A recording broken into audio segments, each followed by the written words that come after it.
I want to welcome you to Braemar on this cold and snowy day as we talk about the future of our golf operations in the city. Thank you. One thing I think it's important for everyone to understand is where we are in the process.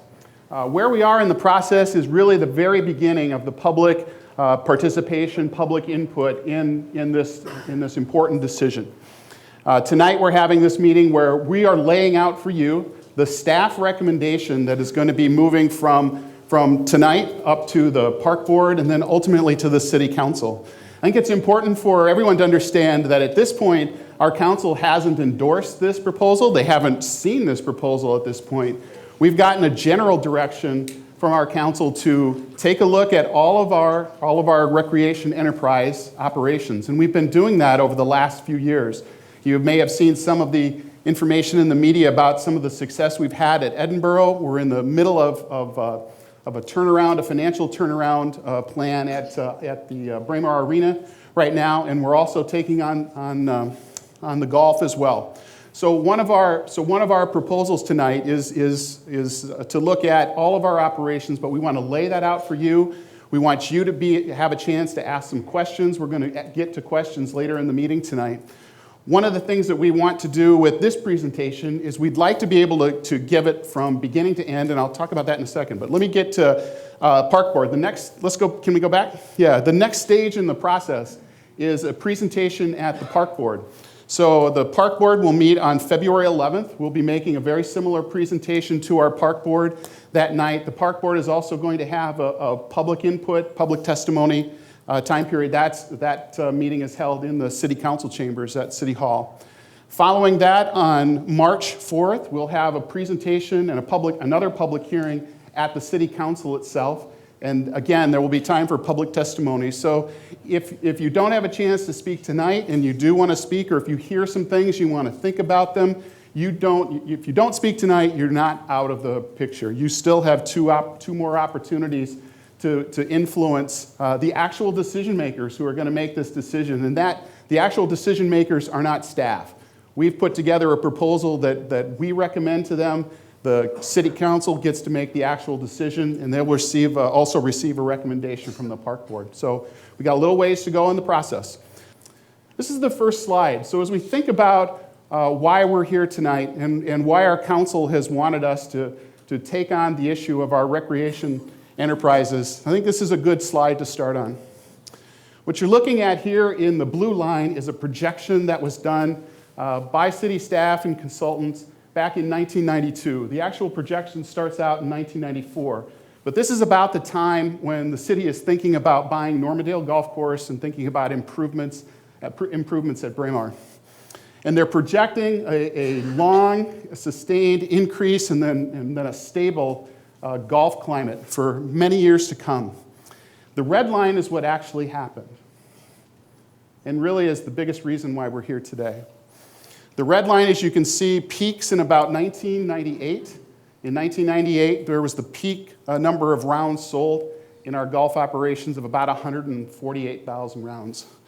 And you can see as that red line continues in a downward movement to where we are today, at about 95,000 rounds. And that was in 2000 to 96,000 rounds in 2012. So in a period of 14 years, there was a 35% decrease in the number of rounds sold. And that's had a profound impact on the financial position of the golf course. And the impact of that is that as the rounds of golf sold were decreasing by 35% over that time period, revenues were decreasing by 6% over that time period as costs were adjusted up as rounds were going down. And expenses are going up 33% during that time period. So when you think about those kind of forces coming together, you can see it's an unsustainable process. And in our process, in our golf operations, in all of our recreation facilities, if there is a deficit, if there is an operating deficit in any particular year, the deficit is filled with other public money, whether that's coming from our taxpayer dollars, from our general fund, or if it's coming from our liquor fund or other kind of capital fund. There's other public money that kind of fills that gap at Edinburgh Park, at the Arts Center, at Braemar Arena. Not at the pool, but but that's another question. So why should you care? I think there's probably a lot of folks in the audience tonight that are Edina residents and Edina taxpayers. And here's why I think you should care. When we have to take those public dollars and use them to subsidize or fill a gap in the financial structure at the golf course, that's public money that we can't use for something else. We can't use it for park improvements or improvements at other recreation facilities, which means we have to tax for those facilities or we have to spend our liquor profits for something else. So it's a lot of money, and as we look forward, one of the things that you would see in our pro forma as we go forward, we are proposing to spend $485,000 a year in our liquor profits from this point going forward to make investments at Braemar and in our golf operations. So almost $5 million over this time period. We think it's important to make more investments, and we're going to talk about that later. But it's important also that those investments be structured so that at some point, and we think it's by 2020, that the golf operation can stand on its own. We're not alone in this challenge. I don't think if you pay attention to golf, and I'm thinking a lot of you do, you've seen some of these headlines in the Twin Cities as different cities and different entities kind of struggle with their golf operations. It's clear to us in the management business that the public's relationship with golf has changed, and I think the line graph that we showed you just a few minutes ago depicts that as well. We have less golfers golfing less often, and that's been a challenge. That's created a challenge for us. So we've tonight created a plan, and that's what we're here to present to you and get comments on. And our plan has several objectives. First of all, financial stability and self-sufficiency. We want a strong financial operation in our golf course operation.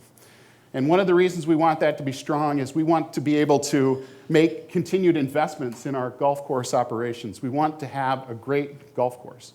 And we can do that if we have a strong financial base to make investments in capital improvements. Increased customer service levels. We think our customers are important to us.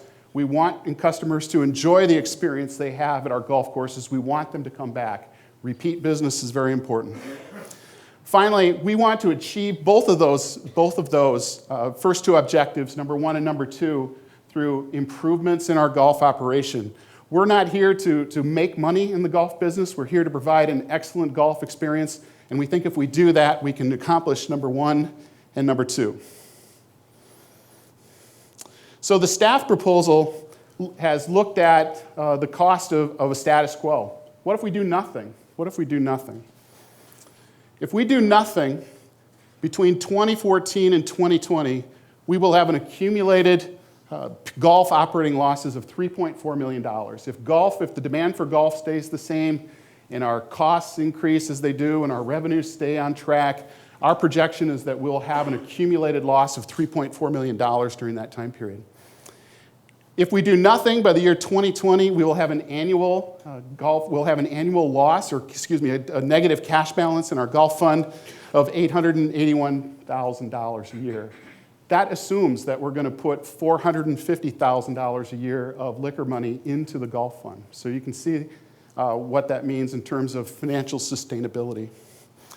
We won't have created a new way to pay for golf course improvements. We will still be dependent on taking all of our golf course improvements, running them through a city operation where they're competing against all kinds of other worthy projects if we do nothing. Finally, if we have to do that, we won't be able to make long-term commitments to our golf operations. The continued decline of our golf assets will continue to have an annual financial subsidy, and I think it leads to mediocrity. And I don't think there's anyone in the room that wants a mediocre golf experience in Edina. The staff proposal that we're going to lay out for you in just a few minutes takes the 2014-2020. During that time period, we will have accumulated a loss. We'll still accumulate. Even if we do the things that we're going to lay out for you tonight, we're still projecting a loss, but instead of $3.4 million, it'll be $73,000 during that time period. However, in the year end of 2020, the cash balance that we're projecting at the golf in our golf operations, if we do the staff proposal, we're projecting a $1.3 million positive balance, which will allow us to redeploy our liquor profits to something else in the community, and it will allow us to have a long-term, dedicated pot of money that we can use to make further improvements in our golf operations. We think that leads to a brighter future and more excellence, I think, in our golf operations. So this is our plan. We're going to lay out for you a six-step plan, and it looks like this. One of the overall strategies of this plan is to create new revenues through operating changes. So operating changes on the revenue side, operating changes on the expense side. We want to take those new revenues, we want to devote them immediately to a project that we think will spark momentum, interest, and excitement at the golf course, and that is a major improvement and expansion to our driving range. We think if we can do a major improvement to our driving range, we can start some momentum happening at Braemar. And if we can do that, we can drive more revenue to our golf operations.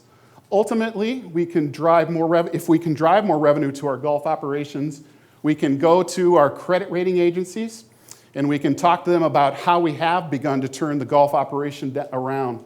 One of the things that happens to city officials whenever we are about to go borrow money and we have to issue bonds for that, we have to sit down with Standard & Poor's and Moody's, and we really think our bond rating is very important in this town. It's a AAA bond rating. Less than 5% of cities across the country have that bond rating. It's the best bond rating available. But every time we go to borrow money, we have to have a long conversation about the finances of our golf operation. We talk about what we've been trying to do and what we're thinking about doing and what we'd hope to be doing in the future. But if we're going to borrow more money to make more improvements down the line in our golf operation, we've got to show these folks that we mean business and that we're serious about making the operational changes that will lead to a more sustainable operation here. So that's part of the reason that we've got this plan that we want to make for our council tonight. So let's take a look at these one by one. I want to introduce Ann Catry. Ann Catry is going to come up and she's going to give some of this presentation tonight. We'll go back and forth on some of the items, but I'll start with item number one, and I think it's why a number of folks are in the audience tonight. We are going to propose that at the end of the 2014 season that we close the Fred Richards Golf Course. By doing that, during this time period from 2015 to 2020, we can accumulate a total savings of about $750,000.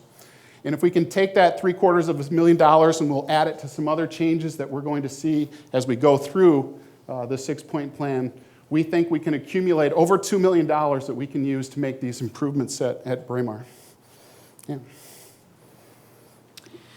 Next, we would like to invest in some improvements at Braemar. You'll see in 3 different locations throughout the clubhouse today, we have poster boards showing a draft concept plan for an enhanced driving range. And we're hoping to propose to the City Council that we put that driving range in place in the fall of 2014. The driving range will be the best driving range in the Twin Cities area. We are proposing that it would be a 117,000 square foot teeing area with 60 stalls and about 75 all-weather mats if we need to hit off the mats. It would have an enhanced teaching area on the north end of the driving range. There would be about 30 stalls on that end of the course for better instruction of our classes from kids through adults. We're also proposing some changes to the executive course that are needed to widen and lengthen the driving range, and that would convert the executive course at Braemar to a par 3 course. So there would be an impact to probably 5 or 6 of the golf holes on the executive course. And then there would also be some watershed enhancements that would be needed. The majority of our driving range is in a floodplain, so we would make some enhancements to some of the water amenities that we have, and would give us the ability to do some ponding on both sides of the road as you drive in. I think it would be a very nice aesthetic amenity, and we could also add some trees out there as well. Another area that we would like to improve on is our clubhouse and grill area. We are really, as Scott mentioned, focusing on the customer service aspect, and we would like this grill and clubhouse to be an amenity that you're proud of, an amenity that you want to bring your family and your friends and your business associates to spend some time in after a round of golf.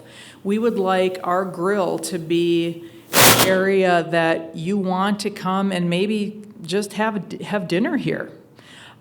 So we would like to make some enhancements in this area, potentially as soon as the 2014 and 2015 season. And the other really critical improvement that we would like to make is in the golf course.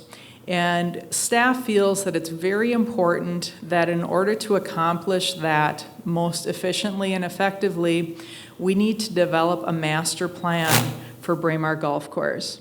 So we would like to hire a consultant to look at everything from the tees to the greens to the drainage to cart paths, and then all of the other amenities that we have on the course, so that we're able to plan and budget and prioritize all of the projects so that we are able to put them in a budget and do them in an appropriate manner. The next piece of this plan is to look at our prices and our discounts. We do really a lot of looking at the competitive market for not only what we charge for a round of golf, but also how we discount that round of golf and what we intend to accomplish through a discounting system. So we're going to be taking a really deeper look this summer, if this plan gets approved by our city council, to take a look at not only what we charge, but how we charge. How do we charge for differential times when we look at weekends or weekdays, and most specifically, how we work our patron card system, and should we change to a system that's more rewarding, that has a rewards-based system rather than a discounting system like we use right now.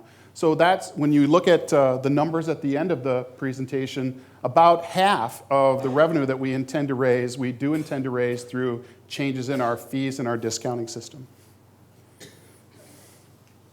Next, we propose to outsource our grill operations.